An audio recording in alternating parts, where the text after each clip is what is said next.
What's going on, everybody? It's Ricky with Video Homicide, back with another zine pickup. This time it's for my homie Jamie. You can find his Instagram down below in the description of this video. You can check out his social media, check out all of his fucking awesome art, and order a copy of Rob's video.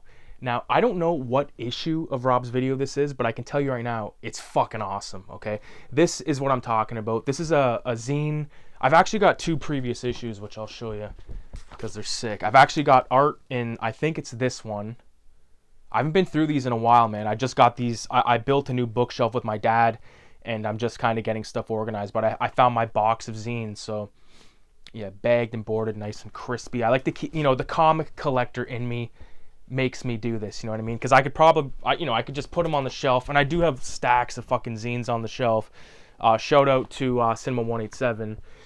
Jamie's actually featured in this. I gotta clear the air real fast. So for a while, I called him Jaime Filer, because I have a homie at work who, same name, same spelling. So I just was like, oh, it's probably Jaime. I'm pretty sure it's Jamie. So we'll leave it at that. But Rob's video, I have an interview in this fucking issue, man. It's awesome. Probably a couple months ago, Jamie reached out and he was like, oh, would you be down to do an interview? And I was like, dude, fuck yes, I would love to. So he shot me over some questions. I think there's maybe 10 questions in here. And, they're all awesome questions, all related to like the kind of shit that we're all into if you're watching this video. But you can find some of my art in here, the Beavis and Butthead Fulci guys. There's a few other things. But the interview with me in there and that cover page, Ricky Parrott of Cinema 187, that you don't understand what that does to me, dude. It's like, it's so sick to see that, because it's like, for years I always wanted to be a part of something creative. You know what I mean? And like now that I got 187 happening and like, being in other people's zines, having people in my zine, all that shit, it's really cool to sort of, what my wife would call like find your people, find your tribe or whatever. So, but like I said, the interview, be damned, because this thing is jam-packed with insanity, dude. Like, the first thing that happened when I opened this up, me and my wife, I picked my wife up, she was at my mom's house, and we come in and like, it's raining, so I was about to open this in the car, but it started to rain, and I was like, fuck it, I don't want it to get wet. So I bring it in, I open it, and something hits the floor. Something phenomenal. All right, dude, this is a drawing of Filthy Ralph that Jamie did on a U.S. Postal Service sticker. You see this a lot with like graffiti and all that kind of stuff, but he does a lot of stuff like this. But dude, this is being framed and hung in here. I have another Filthy Ralph. You're officially the third person to ever draw Filthy Ralph, by the way. Shout out to my homie Radioactive Blobfield. He did a really cool watercolor of Ralph. But this is so cool, dude. I can't begin to thank you enough for this. This honestly is one of the coolest things I've ever seen. Often I like fantasize about like, I wonder what like Bernie Wrightson would do Filthy Ralph as, or like Jack Kirby or Robert Crumb, you know what I mean? Even though he's kind of like, he's totally inspired by like people like Robert Crumb and like that kind of cartoony bullshit. But this, it's so cool. I love the bottle of liquor with like the cork and the cigarette is dangling out of the mouth and stuff. Like this is cool, dude. I really appreciate that. And here's a sticker, and I'll give you a closer look up of this. This is awesome. Death holding a chick with a big ass, and it's like, dude, what the fuck? This is so sweet. I love his artwork, man. But getting back to the zine itself, now, I haven't read the whole thing front to cover, okay? I'm not going to fucking be like, I read the whole thing, you know what I mean? But I definitely went through the whole fucking thing, and I can't begin to tell you how excited I am. There's a fucking interview in here about a review rather of Rosemary's Baby by Ian Robinson. Where is it? There's article by Edwin Callahan called Pap Smears and Second Wave Cronenberg. That one's mine. And then there's one called Uncle Analog's Worth the Watch. They're talking about a movie called Children of the Night, which I've not seen. It's directed by Tony Randall, who directed Hellbound, Hellraiser 2. So, and there's just amazing art peppered all throughout. But my favorite thing is the last page. It's a comic panel. There's talk in here about movie cards, like non-sports trading cards, that kind of shit. There's a fucking list of the top 5 Are You Afraid of the Dark episodes. That's a Canadian show, right? So when I was a kid, I thought all those shows were kind of like, like, do you know how when you watched Wayne's World when you were a kid or when you were younger or whatever the fuck, and they have like that public access thing, and like it's kind of just like all it's in that area. I just thought certain shit was like that. I don't know why. I don't know why I would think that, but fuck, I almost knocked over Raoul Duke's Attorney. I'm still working on the Fear and Loathing painting. I just got a bottle of red and a bottle of yellow. I want him to stay here. It's like dangling on, but you can't even see it. Fuck it. But the last page in this zine is, well, there's a really cool piece of work here by Justin Stewart. It's a Return of the Living Dead page. But there's this comic right here. Okay, it's just a one little page. How do you do? And it's about Jamie going to New York for the first time.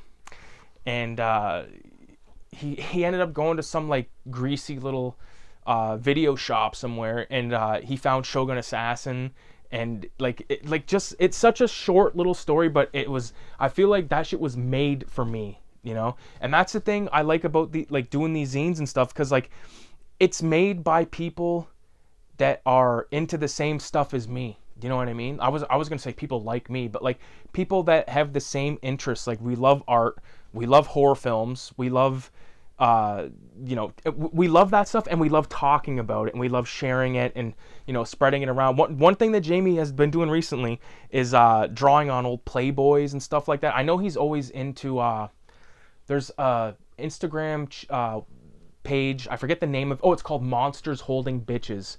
I've never participated personally, but like every month whoever runs it like will post a piece of art, and it could be like let's just say for instance it's like me and there's like a fucking toilet and I'm puking into the toilet, okay, and then people just draw that in their own style, send it in, and then they repost it, and it's a good way to get the stuff around, because I think every person that makes zines like knows how hard it is to get your shit out there and get it seen. So when people are like, hey, do you want to do an interview, or hey, do you want to submit some art to this zine, to an artist that is just like doing it for like the love of it, it means everything, because I remember, I think the first zine that ever published my stuff was might have been Chopping Heads, or it might have been Brain Bleed, I want to say.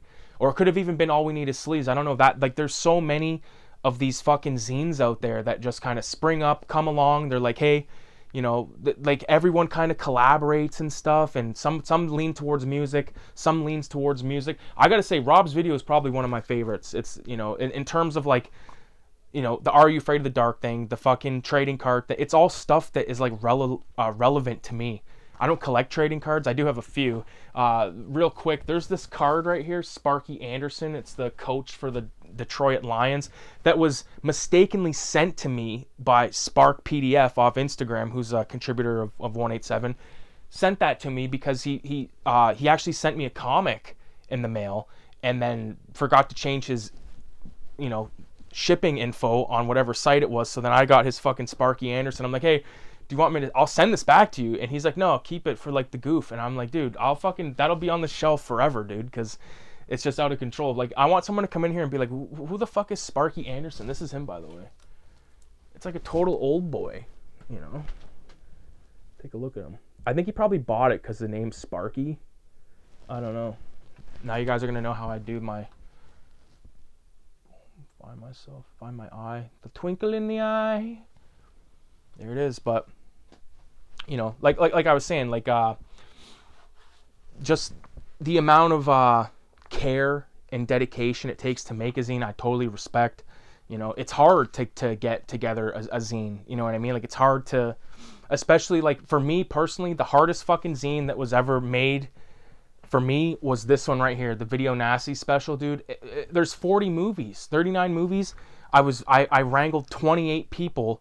I was controlling 28 fucking Instagram conversations, and like, cause like, kind of try to like, like not become like your best friend, but like I'll be, appreciate you guys for being a part of it. And I say that to everyone that sends me art and shit, or I appreciate your time. I appreciate you for doing this, because you don't have to, and like all you're doing is like you're getting a copy out of it. But I think it's fun because people that make art get off on seeing it in print and alongside a bunch of other dope art, so that's like the funnest thing about that. And then, you know, being interviewed, like, it really, you know, I feel I'm very humbled by it. I'm like, dude, like, I'm just a motherfucker that works at a slaughterhouse. You know what I mean?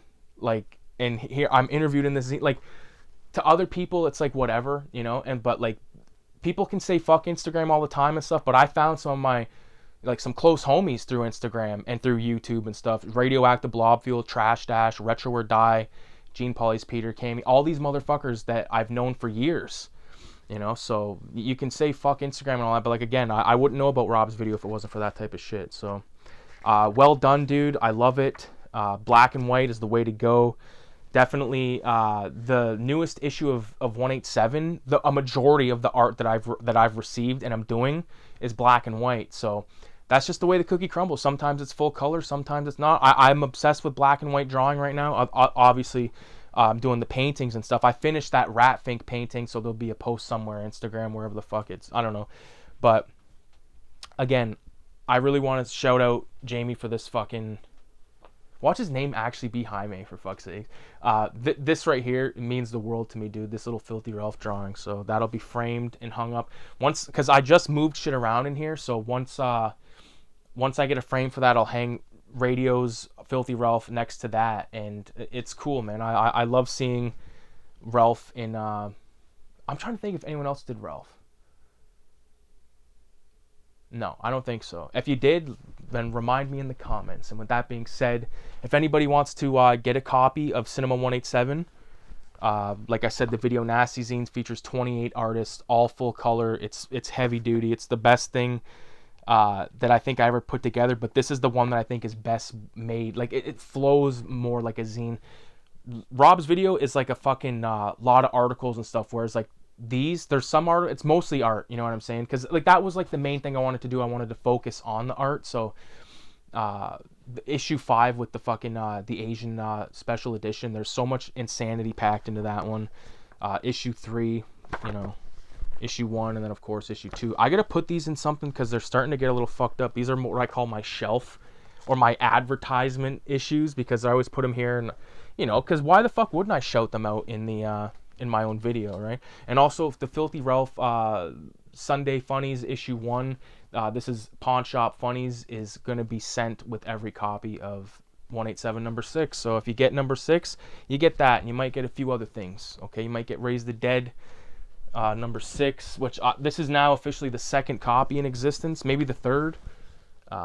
This originally was going to be red, okay, but I only have like a few pages of red paper left, and I'm like, if I don't get a fucking box of red paper, I don't get a box of red paper. This paper that this one's printed on particularly, it's printed on like a dollar store paper, and you can really tell that it's like shit quality. So I want to get a better paper before I start, you know, putting out copies of it again and stuff.